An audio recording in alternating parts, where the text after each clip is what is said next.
I am once again a bit too close to Norfolk. This is the small Suffolk village of Hoxne. It's a small village with some remarkable history. Some of you may have heard of it because of the Hoxne hoard.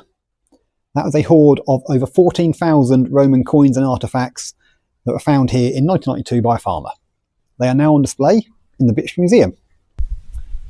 Even while setting up to film this video, I spotted an information board. The University of Chicago came here in the 70s to have a look at something, which I'll splice over the screen about now. The other remarkable thing that's been found here was a king. King Edmund of East Anglia was found under this bridge. Get it? It's not a bad place to be. In 865, the Vikings landed in East Anglia. They've been landing in England for many years at this point. However, this time they were here for conquest. Edmund wanted to keep his kingdom, so he bravely paid them off for horses. That worked. The Vikings wintered in Thetford, which is about 20 miles from here, over the winter, before taking their new horses on a tour of Northumbria, Mercia and Wessex, returning to East Anglia in 869, where this time they were coming for the kingdom. Edmund this time bravely fought them. It didn't go well. He ended up, he was being defeated.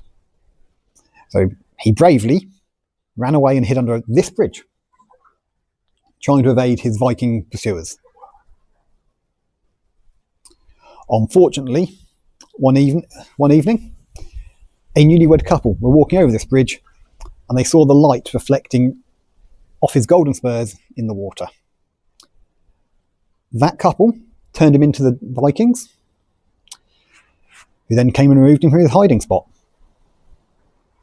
As the Vikings removed Edmund from his hiding spot, he cursed this bridge, intending the curse to take effect on any newlywed couple who crossed the bridge to have a lifetime of unhappiness and bitterness, much like that of any 80s sitcom TV couple.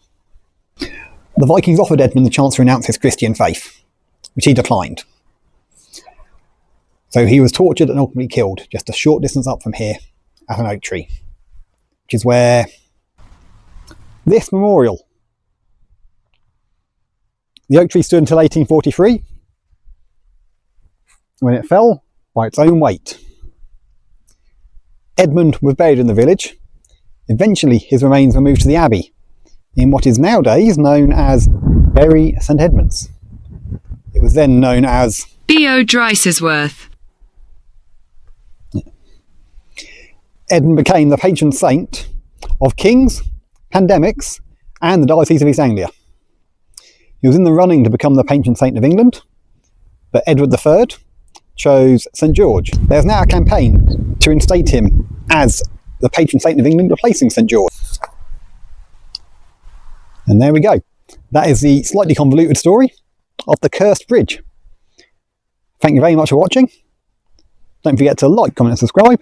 Take care, and I'll see you again next month.